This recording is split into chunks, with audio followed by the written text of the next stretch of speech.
Cebu Catholic Television Network.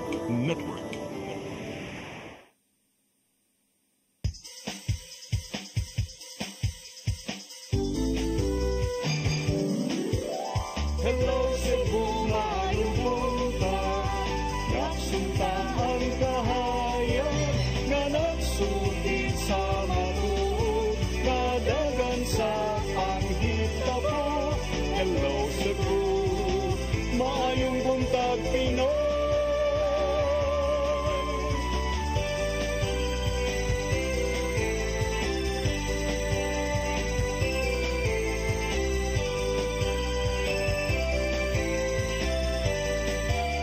Ang katutulungan sa mga katahan. Hello Cebu, hello Cebu, maayong buntag Pinoy, maayong buntag Pinoy, maayong buntag Pinoy. Hello Cebu, maayong buntag Pinoy. Adlaw karon nga Miyerkules, petsa 29 sa buwan sa Enero 2025. Sangan sa akong regular partner si Malu Inocando Tabar, ako ang inyong higala sa kahanginan, Attorney John Destacamento. Mao'y makig-uban kaninyo sud sa usa ka oras karong adlaw dinhi sa itong programang Hello Cebu, mayong buntag Pinoy. Ya dili ta maglangan, ato dayong sutaon ang pinakaulahing pagbana-bana sa kahimtang sa panahon gikan sa Pag-asa Visayas. Ma'am Ana Dumdum, good morning.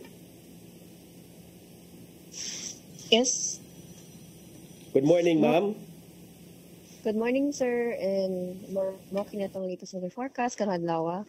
Ang shear line pinag-abot sa bugnang hangin, init na hangin nag-apektar sa tibok Visayas. Ug ang hangin amiya may nag-apektar sa Luzon. And so far what ay gina-monitor nga bagyo or LPA dol sa atong nasod. And para sa forecast weather condition diri sa ang Eastern Visayas ug ang Central Visayas posible makasinati ug mapanganarong kalangitan adto katag-katag mapagulan ug kanipong panugtubog kilat. Dala kini sa shear line. Para sa hangin ug sa kadagatan. Sarangan nga to sa kusog nga hangin gikan sa amin ng sidlakan, magapos sa labi sa tibok Visayas ug ang kadagatan. Kasarangan nga to sa Bularon sab ang kahimtang. Diri sa Sugbo ang kadagatan muna sa inig. Amo tao binay alas 2:41 sa kahaponon ug muna sa alas 4:21 sa kahaponon. Temperature forecast sa adlaw posible maabot sa 30 degrees Celsius. And sa atong haring adlaw mo salop niya alas 5:47 sa kahaponon. O dili lang kukutob kini si Ana Dugdog ikan diri sa Dios sa Pag-asa Mactan may buntag. Daghang salamat Ma'am Ana Dumdum, atong weather specialist gikan sa Pag-asa Visayas. Ug may buntag ninyong tanan diha ma'am og sir. Na arita sa mga front pages sa nagkadaiyang pamantalaan lokal ug nasyonal. Atong sugdan sa Sunstar Daily. Sa Sunstar Daily, urban planner questions need for metro subway. Sa Super Balita, maghikog gi-FB Live na rescue. Sa The Freeman, Rama accuses Garcia of usurpation. Disbarment case looms. Sa Banat News, drones gigamit pagpangita sa suspect. Naga Police miingon nga amahan nagumon sab sa scatter. Sa Philippine Daily Inquirer, Maharlika may yet buy Chinese stake in NGCP. Sa The Philippine Star, blank items in 2025 budget brought to Supreme Court. Sa Manila Bulletin, 2025 budget challenged before Supreme Court. Palas, mom. Ug sa Tempo, crazy dad.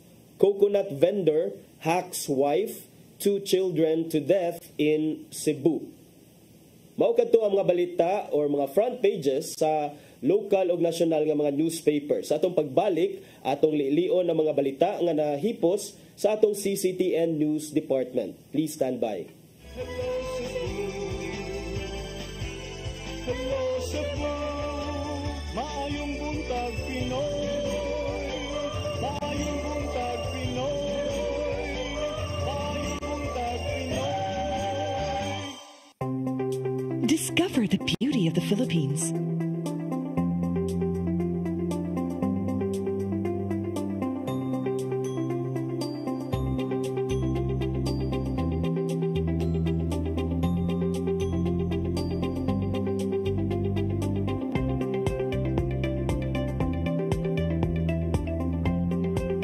with Philippine Airlines, the country's flag carrier.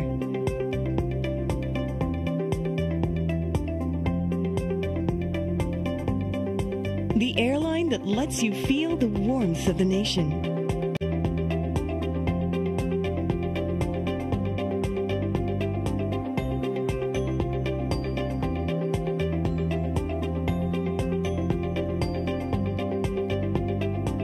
Mabuhay!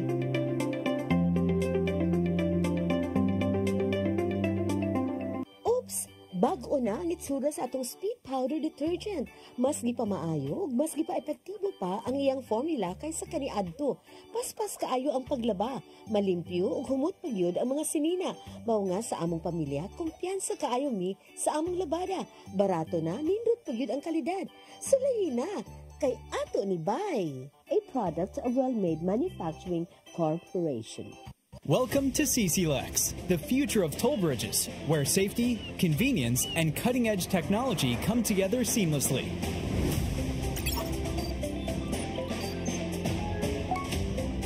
Cebu-Cordova Link Expressway is your state-of-the-art modern toll bridge, a true marvel of engineering, where its towering beauty meets functionality, redefining your travel experience. This 8.9-kilometer expressway boasts a host of remarkable and sophisticated features, pioneering inclusivity in expressways in the country. Our commitment to quality is unwavering. The road surface of our toll bridge is engineered to perfection, providing a smooth and comfortable driving experience. Raises the bar of the lifestyle of people around us. Experience the future of toll bridges with us. Safety, convenience, and exceptional quality await you. CCLEX, your bridge to a better tomorrow.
Dahil sa malasakit, mas nailapit ni Senator Bongo ang medical assistance, primary health services at specialized care para sa ating mga kababayan.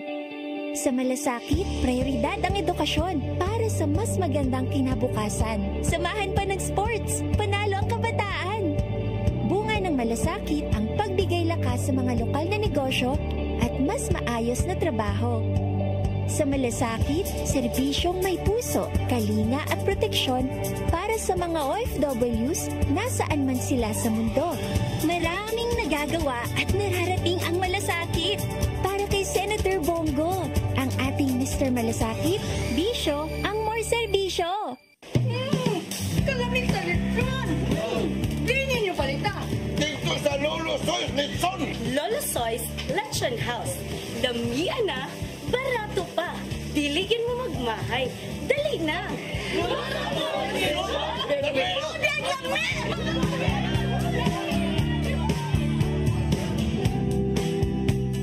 Your path to a new start. Nutrition, exercise and elimination, water, sunlight, temperance, air, rest and recreation, and most of all, trust in God.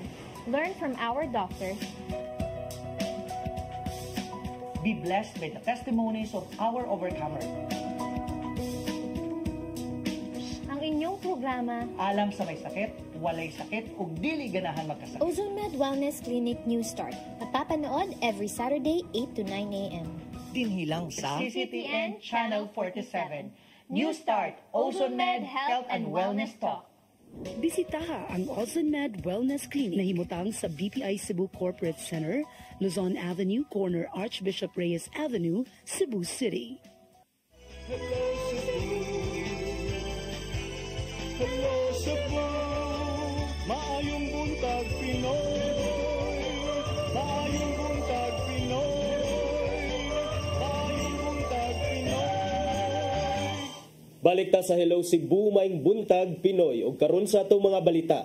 Naguna sa atong mga balita, Mandawi City Mayor Glenn Bersede ni dipinsa nga wala siya nakahimo og grave misconduct kabahin sa kasong administratiba nga gipasaka batok kaniya. Ang Ombudsman Central Office ni mando kaniya sa pagsumiter og position paper alang sa maong kaso. Ang kasayuran ni hatod ni Mary Rose Sagarino. Nakapasa na si Mandawi City Mayor Glenn Bersede sa gipangayo nga position paper sa Office of the Ombudsman Central Office kabahin sa kasong administratiba nga gipasaka batok kaniya. Matud ni Bersede nga gisumiter sa iyang legal team ang ilang tubag ni aging simana. Ang Ombudsman ni mando ni Bersede og dismissed Mayor Jonas Cortez pagpasa sa ilang tubag alang sa administratibong aspeto sa grave misconduct complaint nga gipasaka batok kanila. Ang reklamo gisangat sa mga residente sa Mandawi nga sila si Karina Labo sa Barangay Pagsabungan ug Lea May Menyoza sa Barangay Lower Tabok. Sila ni pasangil kang Bersede o Cortez og usurpation of authority o grave misconduct dihang matod pa gitugtan sa kasamtangang mayor si Cortez nga makapadayon sa pag-alagad isip mayor bisan pa sa gipahamtang nga 1-year suspension sa ombudsman. Apan sa tubag ni Bersede gibarugan ni ini nga wala siya nakahimo og grave misconduct. Ginbait sa mayor. Una nagtapad mi nga to gipicturan mi nga gilagalaw. Dili man to among affair. Dugang pa sa mayor nga wala siya ay mabuhat kung imbitaron si Cortez sa mga pribadong individual alang sa ilang kalihukan sama sa Cebu Tourism Investment Forum nga lakip sa gireklamo. Walay grave boy. Walay grave kung sa may grave ba to? Naigo lang pag-invite, igong pagtawag og mayor. Tawag kag mayor. Gitawag mo gani sila kay konsiha. Gitawag og mayor nga dilansar pa. Unsa na ng mayor daan. Himugatan usab ni Bersede nga nadawat tang niya ang mando gikan sa DILG pag-assumer isip mayor. Tulo ka adlaw human sa suspension order nga gipahamtang sa ombudsman. Dugang pa nga walay kuyog nga implementation order ang decision sa ombudsman. Kung alang-alang man ma-usurpation sa ko. Nawa pa man ko kadawat sa ako pong kuan. 24 ko na kadawat si Jonas 21. Suspended ako 24. Masyum na ko 21, 22, 23. Gikahibulngan usab ni Bersede nganong gipadali sa ombudsman ang tubag diin gipada ang notice pinaagi sa private courier nga dili matod pa normal kaysa naandan ipada ang notice pinaagi sa registered mail. Mary Rose Sagarino, CCTN News. Sa laing balita, kanhi Cebu City Mayor Michael Rama wala makauyon sa giingong wala niya pagpaapil sa mga pagpangandam alang sa nakalabay lang nga Sinulog Grand Parade. Samtang kasong disbarment giandam na sa iyang kampo batok ni Cebu City Mayor Raymond Alvin Garcia. Ang kasayuran ni hatod ni Gian Navarro. Napuno sa pangutana og pagduda si kanhi Cebu City Mayor Michael Rama kung nganong wala siya maapil sa mga pagpangandam sa nakalabay lang nga Sinulog Grand Parade. Wa gikalipay si dismissed mayor ang giingong pag-itsapwera niya bisan pa man og anaa siya sa Sinulog Foundation Incorporated isip chairman sa Board of Trustees. Gimug-ata ni Rama nga anaa siya sa maong grupo, maong angi siyang manginlabot sa tanang mga pagpangandam sa parada. Tuod kay ado naman siya kasayuran og taas nga kasinatihan bahin sa mga pagpangandam kung unsa ang mamahimong dagan sa Grand Parade. Good manners and right conduct, corporate understanding has been ignored totally. Hence, as I said at the outset, I am practically presenting that what they have done is an affront directly, not only to me being the chairman, but to the whole Board of Trustees. Napusap ang pagduda ni Rama nga nasagulan pag-ayo og pamulitika og komersyo ang adlaw sa kapistahan sa Balaang Batang Jesus. Ilabi na nga sa iyang nabantayan ang Cebu City Government na lang mo'y adunay dakong papel sa tanang mga lakang nga gihimo. And I am really taking offense of what they have done, desecrating the existence of the Sinulog Foundation. Mora ni preparasyon sa Sinulog, nawa gyud kamiting ang Board of Trustees physically. And I am taking offense about what happened. Pinigil sa hinoon si Mayor Raymond Alvin Garcia nga ang Executive Committee mo'y adunay dakong role sila mga pagpangandam sa kasaulugan. Gipasabot ni Garcia nga igulang mangandam sa mga policy ang Board of Trustees sa SFI o hayan ipatuman sa mismong presidente sa foundation ang unsaman nga nasabutan.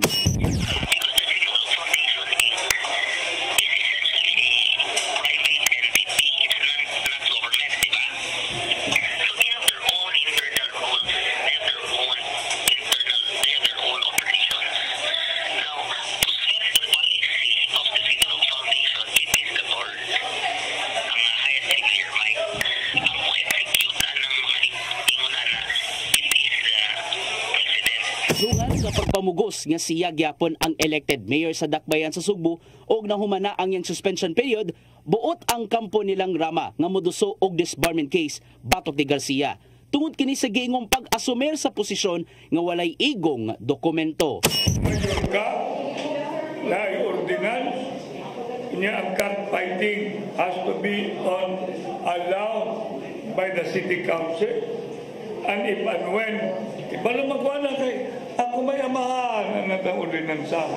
Hinuon andam ato bangon ni Garcia among kaso kay katungod man kana sa kampo ni Rama. Isalig na lang niya ang mong issue ngadto sa hingtungdang korte. Gian Navarro, CCTN News. Sa laing balita, Bishop Ruben Labajo hingpit ng milingkod sa katungdanan isip obispo sa bag-ong namugnang Diocese of Prosperidad sa Agusan del Sur. Gihangyo niya ang mga Katoliko nga ilakip siya sa pag-ampo aron magmabugahon ang iyahang pangatungdanan. Ang kasayuran ihatod ni Gian Navarro. Sa taknang alas 10:24 sa buntag, milingkod na si Bishop Ruben Labajo sa kathedra, isip timaan sa hingpit niyang pagdumala sa bag-o lang namug ng Diocese of Prosperidad.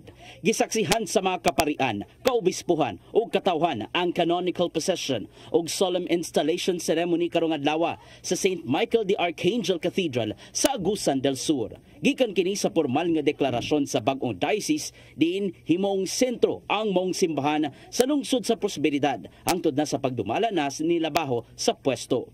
Sa wala pa ang mismong seremonya, giabi-abi sa mga local officials sa Agusan del Sur ang pag-abot ni Labajo. Gikalipay hinuon kini sa kaniadtong Cebu Auxiliary Bishop tungod sa dakong gugmang naangkon gikan sa mga nag-welcome kaniya. It will never be difficult for me to become, or for me, because I can count the LGU as my kasandigan or kaparaygan. If in case ang simbahan na ay panginahanglan, in the same manner that your involvement in the preparations of my canonical possessions of this diocese is vast and immense. Apil sa mga miduyog sa mga kasaulugan sa Cebu Archbishop Jose Palma o Papal Nuncio to the Philippines Archbishop Charles Brown. Matod sa wali ni Brown nga kinahanglang hatagan og kinasingkasing nga pagtagad ang Espiritu Santo alang sa kaayuhan sa tao. Bread is a physical, material reality made. It's kind of earthly prosperity. We need to work for earthly prosperity to buy the grain, to make the bread. But it becomes heavenly, the bread of heaven, heavenly prosperity, when it nourishes us in the body, blood, and soul and divinity of Jesus. Ready to report for duty si Labajo alang sa bag-ong gimug ng diocese sa Caraga Region. Gihangyo niya ang katawan nga ilakip siya sa pag-ampo aron nga magmabungahon pa ang gihuptang posisyon sa simbahan. Apan dili gid niya kalimtan sa kasing-kasing ang Subo diin una siyang nagmatuto hangtod nga nahimo siyang obispo. Or here I am by the mandate of the Holy Father, given through his representative in our country. No longer crying but smiling with a warm thought that after all the question marks and exclamation points along the way, I have arrived home. Gibog nga sa milabay nga tuig ang Diocese of Prosperidad ug ang appointment kang labaho subay sa nahimong deklarasyon gikan sa Vatican. Gian Navarro, CCTN News. Sa laing balita, lalaki nga nakasakop sa iyang 7 ka tuig nga kaipon nga duna di ay laing uyab misuway pagkutlo sa iyang kinabuhi. Nag-Facebook Live pa kini og nagpabuto sulod sa lawak sa inn nga nakapaalarma sa ubang mga okupante niini. Ang kasayuran ni hatod ni Arnold Bustamante. Lalaki nga gusto magkutlo sa kinabuhi pinagi sa pagpusil og pag-ambak sa katulungan danas o sa kain sa Salinas Drive sa Barangay Lahog sa Dakbayan, Sugbo tungod sa tumang kaguol nga ngiyang long-time girlfriend doon na lain. Manampuson kini nga na-rescue sa Mabulo Police Station ganin lang kadlawon. Apan bisan sa pagkaluwas dinhi sa tino nga kamatayon, magatubang kining kasong alarm and scandal kalapasan sa Republic Act 10591 kun illegal possession of firearms o committed gun ban. Human makuha og armas o mga bala ang gipusasan sa mga sakop sa Mabulo Police Station uban sa special weapons and tactics o mobile patrol unit sa Cebu City Police Office mo si alias Francis, 26 anyos, residente sa Sitio Tapon, Barangay Punta Princesa, sa Dakbayan sa Sugbo. Nakuha sa kapulisan ng usa ka kalibre 45 nga pistola nga dunay 4 ka bala o magasinini. Sa sulod sa in, nag-live pa sa iyang Facebook si alias Francis nga nagunit sa iyang armas o daing pabuto nini. Human nga mag-viral ang iyang Facebook Live, nakita kini sa Mabulo Police Station, dali-dayon nila nga gisusi kung asa kini nga hotel. Mato ni Police Major Romeo Cacoy Jr. sa dihang ilang nasairan kunon sa nga ila din kini respondihan uban sa mga personal sa Special Weapon and Tactics ug Mobile Patrol Unit sa Cebu City Police Office ug ilang gisuwayan sa pag-negotiate. Gikuha nila ang inahan ni sa Punta Princesa ug mitabang sa paghangyo nga mukanaog na lang ug itahan ang armas apan nagdumili gyud kini. Gibutyag ni Kaakoy nga ilang gihuwat nga maluya si Francis ug paglabay sa 2 ka oras dihang nakakita sila og higayon nga nabuwag ang armas ni siyang kamot. Gisuludan nila ang lawak ug malampuson nila kini nga nakuptan ug gidala sa police station. Kung giswayan og negotiate nga mo surrender unya mauna wa man siya naminaw niya man pabuto pag siya siyang armas. So nangita na lang timing ang atuang kapulisan makuha na to siya, hindi siya makadisla siya o paglambay sa mga 2 ka oras mato siya na dakpan nasunod na to ang kwarto nga kuha na to iyang armas. Matod pa sa suspitsado ganun nabuhat niya ang suway nga pagkutlo siyang kinabuhi tungod sa gibuhat siyang kaipon nga babae sulod sa 7 ka tuig. Matod ni Francis ngadto sa mga investigador sa Mabulo Police Station nga nasakitan siya human madiskubrihi sa cellphone ini nga dunay laing uyab ang iyang kaipon pinagi sa mga private messages o mga hulagway nga nagdulog ang duha sa usa ka kwarto. Nga mo lagi na nasakitan siya sa ilang naitabo siya ang kalibiin na sud sa 7 ka tuig niya batod pa nasakpan niya dunay lain nga sa relasyon. Ipasabot si Kakoy nga nung ikihagyo na mong suspitsado nga si Francis sa kasong alarm scandal human nagpabuto siya makaduha kay giyon sa armas, illegal possession of firearms o committed gun ban tungod kay nakahatag siya og kagubot sa publiko ug nakuhaan usab siya og armas. Arnold Bustamante, CCTN News. Sa atong katapusang balita, high-value individual nga taga-Dakbayan sa Mandaue nasikop sa buy-bust operation sa Dakbayan sa Lapu-Lapu. Nakuhaan kini og 1 ka kilo nga gitiuhang illegal nga drogas nga nagkantidad og 7 milyones pesos. Ang kasayuran ni hatod ni Crystal Joy Felerca. Pinaagi sa joint operation sa kapulisan sa Lapu-Lapu, Naval Intelligence and Security Group sa Naval Forces Central, Philippine Drug Enforcement Agency CUNPIDEA 7 o Regional Intelligence Unit 7, malampuso nilang nasakmit ang 1 ka kilo nga gidudahang shabu atol sa gipahigayon nga buy-bust operation alas 9:45 kagabi sa sitio Seaside, Barangay Paho, Dakbayan sa Lapu-Lapu. Nakuha kini sa 1 ka 45 nga high-value individual nga giila nga si alias Rex nga lumulupyo sa Purok Bangan, Barangay Kabangkalan, Dakbayan sa Mandaue.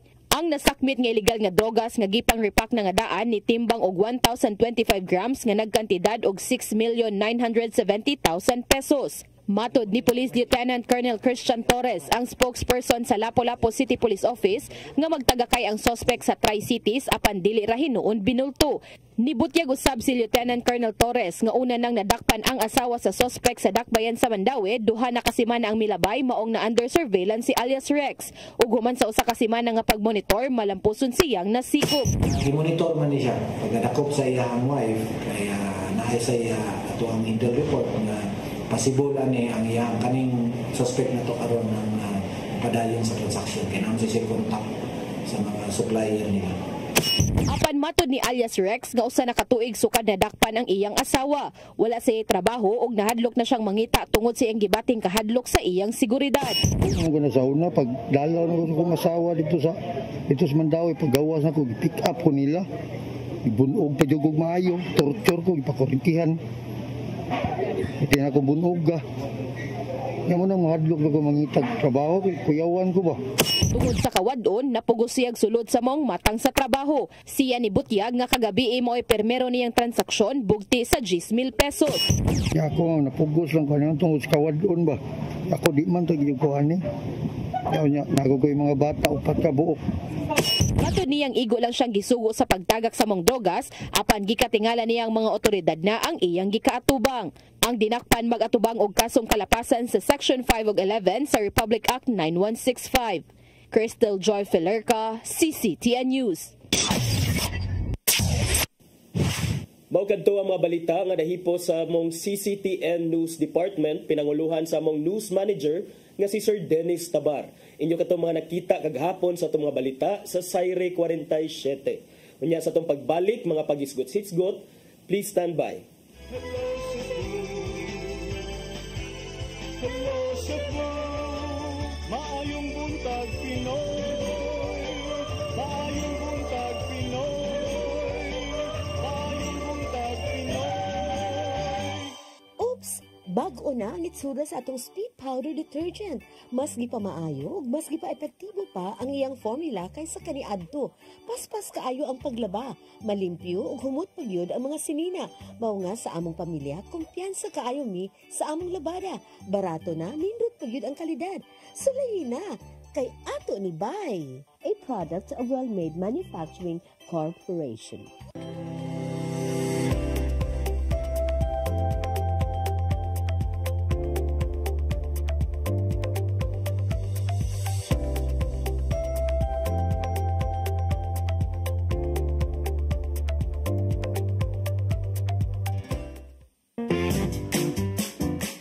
In the heart of Cebu lies an ideal place for the people on the go. Uncle Tom's Cabin Hotel gives guests a convenience of quick and easy access to Cebu's business centers, offers spacious rooms furnished with all the modern-day amenities. Uncle Tom's Cabin Hotel, located at NP Yap Street, Barangay Capital Site, Cebu City. For reservations, call 032-888-8667. On behalf of Fairchild Cooperative, I would like to thank all the members who have been with us all these years and who continue to support and patronize our services. At this time, I would also like to invite new members who will be part of our growth and push forward for a bigger cooperative movement, not just in Region 7, but the entire country of the Philippines.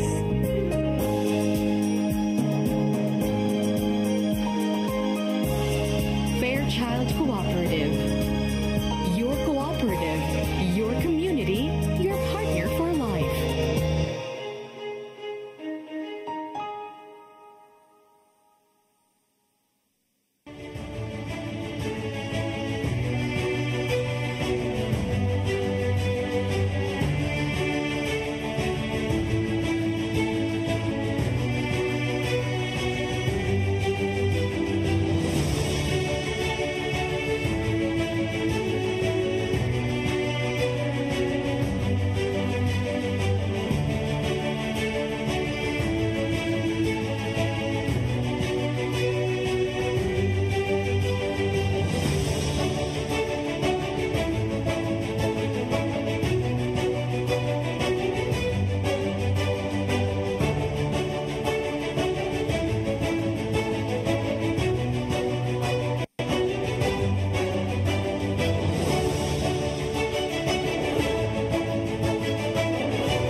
printing needs, come to Stitches and Wear. We print t-shirts, jackets, towels, caps, factory, office and sports uniforms, bags, embroidery products, mugs, umbrella, and other giveaways. For inquiry, contact Samson O. Chu, General Manager, care of Cebu Cube Ice Compound, M. Sinisa Street Extension, Kasuntingan, Mandawi City, Cebu. Telephone number 6332-268-0696 and 346-3358. Cell phone numbers 0916-9263-5216, 0922-890-3302, and 0917-631-3584. Or email us at stitchesandwear@yahoo.com, stitchesandwear@gmail.com, and samichu168@yahoo.com.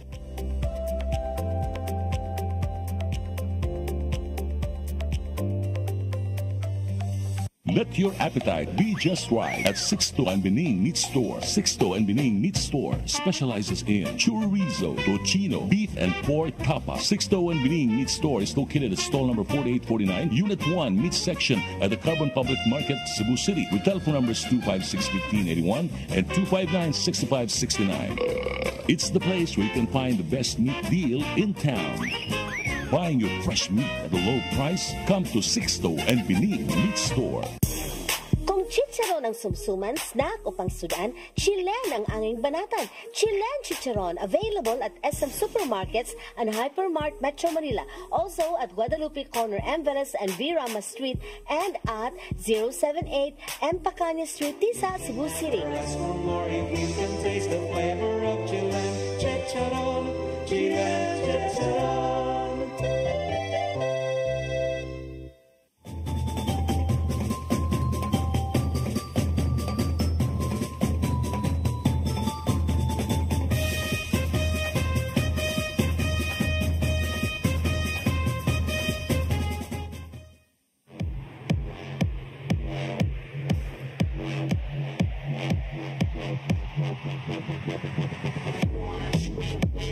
Catering services, call on Lourdes Food Products and Catering Services. They accept catering for weddings, birthdays, anniversaries, graduations, baptisms, conferences, seminars, house blessings, and other special occasions. Lourdes Food Products and Catering Services, located at 180 Katipunan Street, Tisa, Cebu City. For reservations, contact Lourdes Gomez. Telephone numbers 2626643 and 2618072, and cell phone number 0925-893-3888 and 0922-875-1158. Lourdes Food Products and Catering Services is willing to serve you.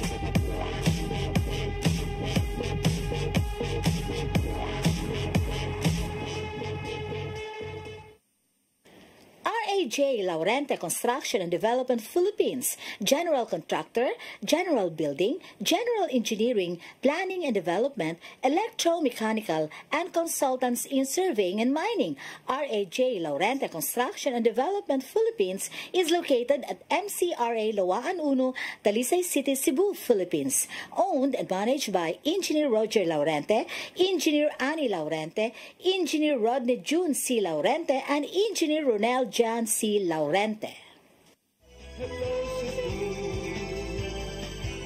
Hello Cebu, maayong buntag Pinoy, maayong buntag Pinoy, maayong buntag Pinoy.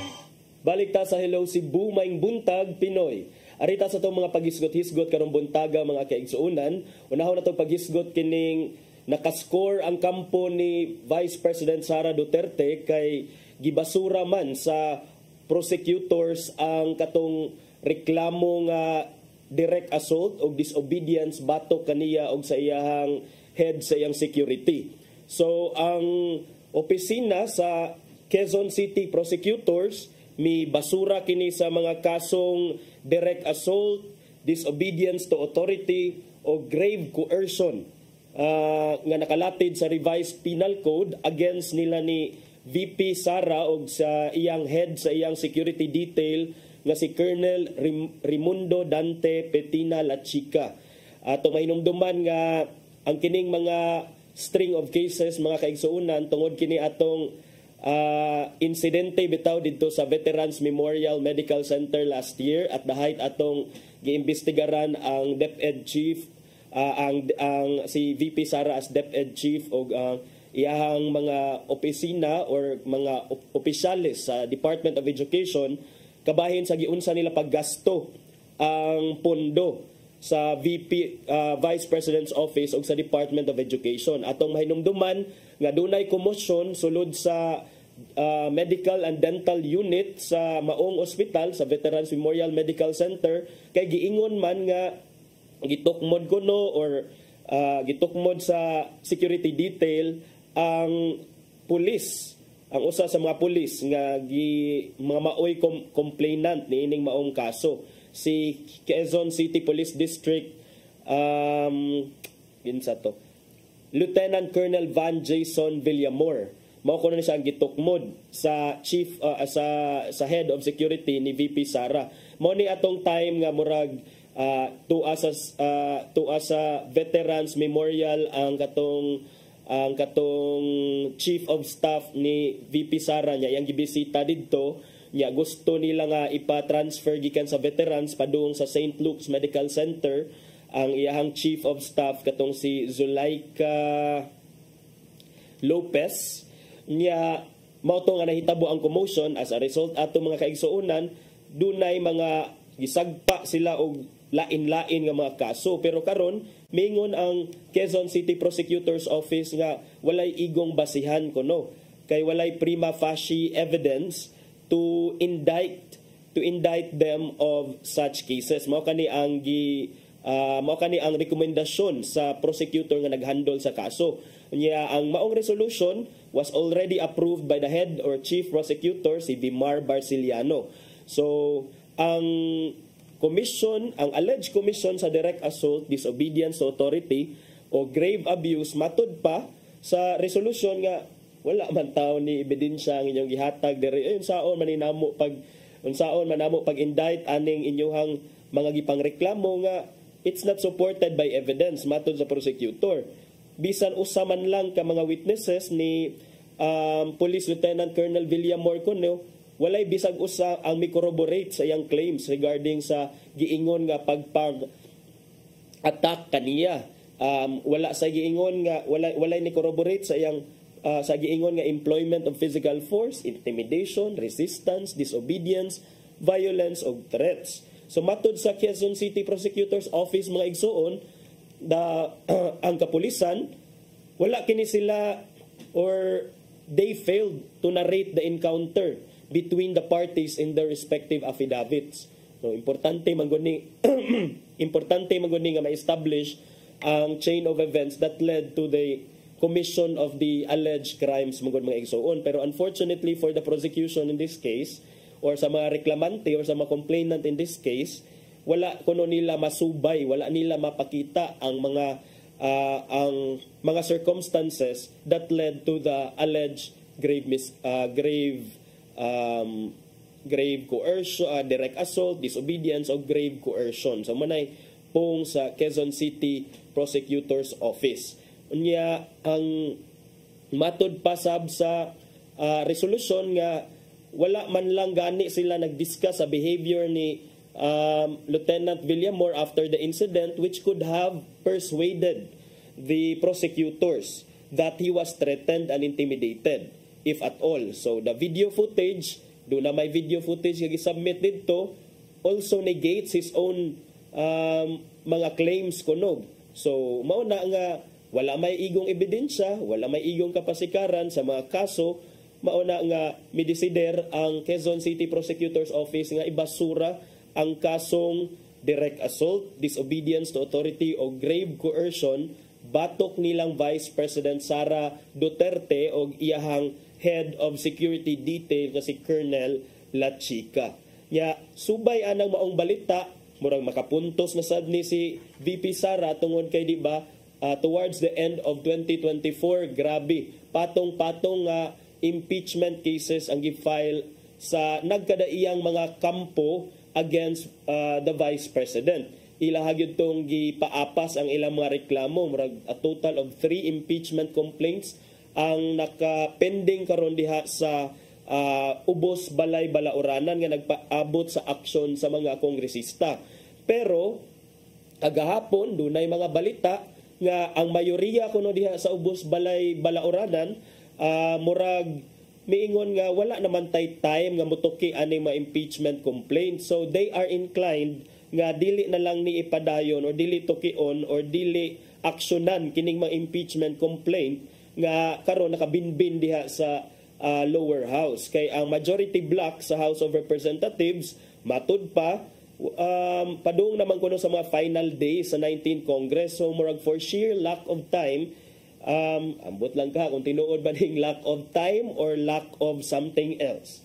So, or is it lack of time or lack of courage? Ambot lang ha kay sa una sa ilahang paggisa ni VP Sara panahon atong Quadcom committee hearings or budget deliberations, makakita man jud ta giunsa nila pagsukit-sukit, although part na sa ilang trabaho. But kini sheer lack of time, I don't know if there's still enough or not enough time at this point. Basta ang ilang termino, the 19th Congress will end kanus aman 2020, actually kay 2025 man sa di mahuman, so this year. So this can be matud pa sa mga statements ni Surigao del Sur 2nd District Representative Johnny Pimentel ug La Union 1st District Representative Paulo Ortega given nga murag atong 3 impeachment complaints nga pasaka batok atong kang VP Sara murag kaning still in limbo karon.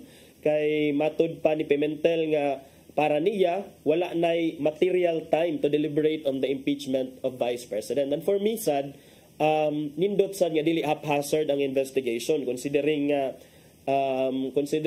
pila na lang ka buwan, 5 na lang ka buwan before ma-end ang ilang termino. So murag para nila wala na igo nga panahon para mutuki aning mga investigation. To think in impeachment complaint is a serious case because kini will decide the fate of the Vice President, and the Vice President is also a position that is crucial because that is the second highest position on land. So muna sila nga wala na may igong time. We only have 5 session days left before we can go on recess and take the campaign trail. Tinuod sa DI. Aside sa mo end ang ilang termino, ang uban ani kay mudaga naman sa pagbalik. So murag magsugod na ang campaign period. I believe in March. So kinsa naman lang ang mo duki mo sukit-sukit ani. Although I believe nga naa may committee level nga investigation ani dili man silang tanan ang mo decide at the committee level kay naa man na sila committee nga assigned for to cater to impeachment complaints. And then naaram gyud mga specific persons diha or officials sa mga kongresista nga pipila lang nakabuok nga sila gyud ang mo determine sa sufficiency of in form and in substance sa mga complaints. I don't know if they can invoke that now as a matter of time or are they supposed to really act on the impeachment complaint. So ang campaign period mga igsuon sa national election candidates magsugod kini Pebrero 11, hapit na sunod semana or 2 weeks from now. Ang sa local positions, ang ilang campaign period magsugod mga Marso 28. Kaya ang atong midterm elections may tabo May 12. So matud pa ni Representative Ortega nga while majority congressmen aren't cold to the impeachment complaint, ang issue sa time or ang lack of time is making it a hard decision for them. Hindi naman siguro malamig pero parang hindi pa siya napag-uusapan. Marag dili nila priority ba ang impeachment complaints. And to me, what signal does this send to the camp of VP Sara? For me, of course, they cannot just celebrate early siguro. Pero if the signs and indications point to one thing, I think it points to the direction nga murag padong nasad ni sad I believe padong ni siya sa mabasura ang mga impeachment complaints. Kay kung ila pang kung duna pay enough nga murag enough nga sentimento diya sa lower house nga ipadayon gyud ni, by all means sama sa ilang gibuhat sa una nga grabe ang ilang pagsukit-sukit, ila siguro ning pangpangitaan og time, but now ato sad mahinumduman nga do na kuno toy alleged nga text message nga gi-confirm na sad sa presidente ni President Bongbong Marcos nga matod pa niya iyang gi-urge ang mga kongresista nga kung mahimo ayaw na lang na ipadayon ang impeachment complaint against the Vice President kay matod pa niya it will serve no purpose at this point. So I don't know if it was a PR stunt or not, but for all it's worth it, well, one, mangingon sad sila nga nganong mo interfere o mo intervene or mo influence, mo try to influence man ang presidente sa mga buhat nga under the Constitution iya lamang sa mga kongresista. But ikaduha pod, makaingon sad ta nga at least ang sentimento sa presidente, makaingon ta nga at least kay murag dili siya gusto nga nga dunay murag dunay imbalance or dunay destabilization sa iyang pangagamhanan kay let's face it, if ever mangani ma-impeach si VP Sara, that will indirectly also affect him considering 3 years ago in 2022 the Vice President was his very own running mate to the presidential and vice president in the presidential and vice presidential race. So mao kana mga igsuon. So atong tan-awon kung unsa jud ang final nga recommendation sa committee nga maghandle sa tulo ka mga impeachment cases, ipadayon ba do na by sufficiency of form of in substance kay kung imo ra bang basahon kita wala man ta nag-preempt pero kung imo basahon daghan na bagay itong mga articles of impeachment ang nahilati diha sa mga complaints nga gipasaka diha sa ubos balay balaoranan aron ma-impeach ang vice presidente. But let's see kung unsay ending ni anang mga complaints. Arita sa local nga mga issues mga kaigsuunan diri sa ato murag nagbugno sa gihapon padayon humana ang eleksyon, humana ang Pasko, humana ang New Year, padayon na sad sa pag-iring-iring o pag-iniro og iring ang ato ang mga opisyalis dinhi sa dakbayan sa Sugbo kagahapon nagpapresko ng kampo ni Mayor Michael Rama. Iyon siya nga nganong inyo man kung nganong wala man ko ninyo hatagi og participation nga part man ko sa Sinulog Foundation, nganong wala man ko paapila sa mga kalihukan alang sa Sinulog Grand Parade. But more than that, si former Cebu City Mayor Michael Rama bahad ni siya nga iyang filean og disbarment case. Si Mayor Raymond Alvin Garcia tungod pa kay kabahin gyapon ni sa giingon nga usurpation of authority and unlawful assumption of the mayoralty position diha sa City Hall. So last year mao ni ang kausa ni Mayor Michael Rama, karon gipadayon niya ang kausa and ang iyang kausa consistent from the very beginning nga kini lagi si Mayor Raymond Alvin Garcia, usurpation of authority kini iyang gihimo kay dili kuno siya ang lawful nga dapat mo asumer isip mayor sa Cebu City. Pero grabe sa ani ang tod karon padung na lang gud mahuman ang termino nga 2022 to 2025. So and then maura gihapon ang kining position ni Mayor Michael Rama. Matod niya nga si Garcia miasume lamang sa papel sa isip pagkamayor in permanent capacity without the necessary legal documents. Kini matod niya violation kuno ni sa due process diha nga nahilatid sa atong constitution. Akong basahon ang iyahang statement kagapon matod niya, disbarment case in view of ignorance of the law excuses no one. There's no such thing as good faith. The law is very clear. I am still alive. I have already been over with my preventive suspension. Mo na ang giingon ni Mayor Michael Rama. Mo na nga matod niya nga ang si Mayor Raymond Alvin Garcia usurpation na iyang gigamit. Si atong kadumduman nga si Mayor Michael Rama na dismiss ni adtong October 3, 2024 on nepotism charges. Mi-insister ni siya nga iyang dismissal has not been properly served and is not yet final. Kay ilaha maning kumbati, ilaha ning apilar sa taas nga hukmanan. Kinsa may naay kaso? Raymond Garcia na ay kaso. DILG na ay kaso. Mao na ang giingon ni Mayor Michael Rama. So iyang filean og disbarment case is a type of kaso ni siya mga igsuonan nga mao imong i-file dito sa either sa Supreme Court dito sa Supreme Court imong filean para ma-disbar or matangtangan og lisensya isip abogado ini si Mayor Raymond Alvin Garcia mao na tinguha ni Mayor Michael Rama. So lawyer versus lawyer ni siya atong tan-awon kung kinsa gyoy magmadaugon sa ending. Kay ang counsel or ang abogado ni Mayor Michael Rama nga si former Cebu City Administrator Colin Rosel nga ato sa mahinumduman kaniadto nga murag napusasa ni sa diha mismo sa Cebu City Hall kay after atong pag-serve after nahuman ang katong suspension order gusto man siya sad nga mobalik siya isip City Administrator, so he went to the City Hall to supposedly reclaim what was due him, pero only to be blocked by mga members of the police. Unya mo ga ito nga nay commotion na ay dunay tension atong panahona.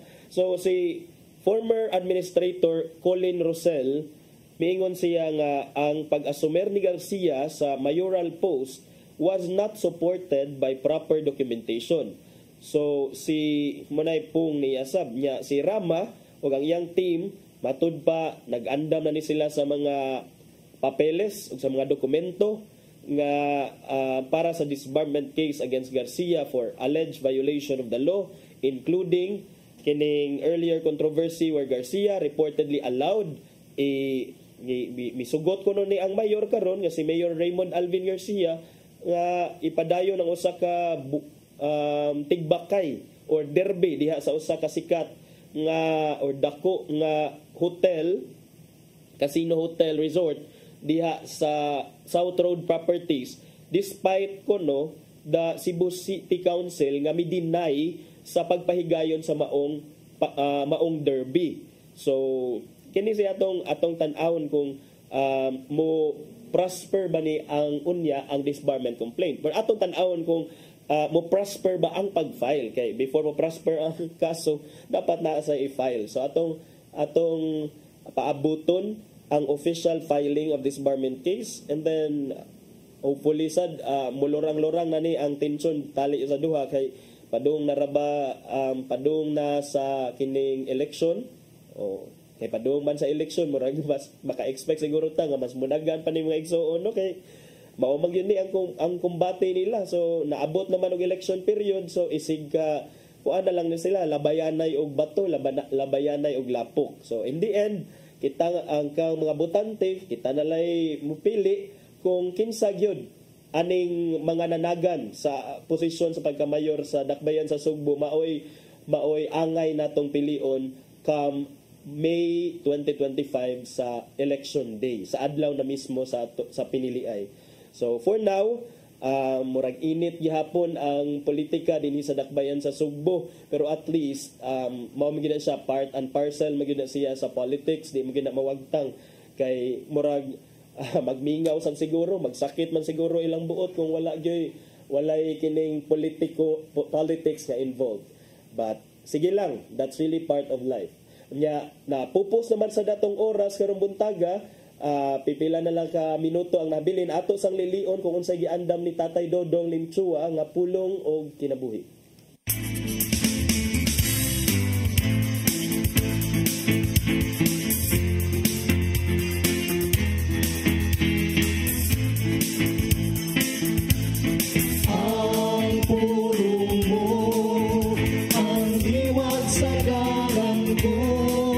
Sa Hebreo 11:1 nagingon, ang kalugan sa pagtuo nga may pagsalig kita sa mga butang natong gilawman ug dili makita.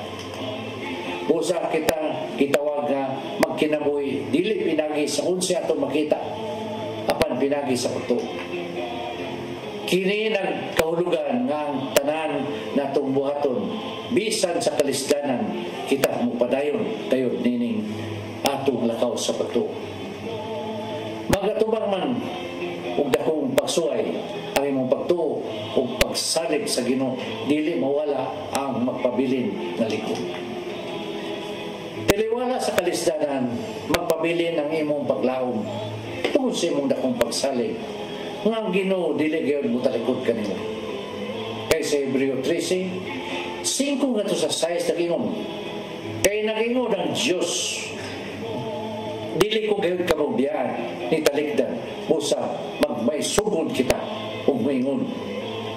Mao'y makatabang ko ang Ginoo. Dili ako mahadlok kay unsa bay mahimo sa tao kanako. Kini ang mahimong pulong sa tao nga puno sa pagtuo ug pagsalig sa Ginoo. Wa say kahadlok nga moatubang sa mga pagsuway. Kay siya nasayod nga ana ang Ginoo sa tanang higayon nga naguban kaniya.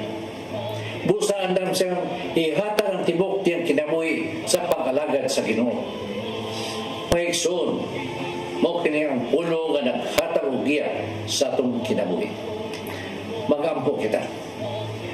Nagitong nga man, ninungdanong kanimo ang among pagtuo. Busa ihatag namo ang among pagsalig kanimo. Tabangi kami sa mga panahon nga mabot kanamo ang mga pagduda ug himo kaming lingkod sa kanunay dinha sa among pagtuo kanimo.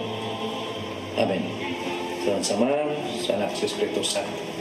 Ang pulong mo, ang diwat sa dalang ko. Pulong og kinabuhi ni Tatay Dodong Limchua mao'y nagtapos sa atong tulumanon karong buntaga. Pero una ta man namilit, doon na sa tay mga pasalamatan. Dagang salamat sa Philippine Airlines, kang Archbishop Jose Palma, Nanay Diana Limchua, o Tatay Dodong Limchua.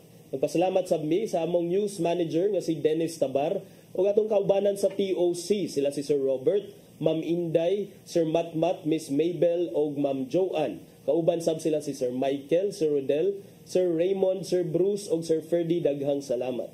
Unya, wa naman tayo igong oras, sangan na lang sa akong regular partner, Malu Inocando Tabar, ako si Attorney John Destacamento. Ang tud-ugma sa susamang istasyon, sa susamang programa o takna, dinhi lamang sa Hello Cebu, Mayong Buntag, Pinoy.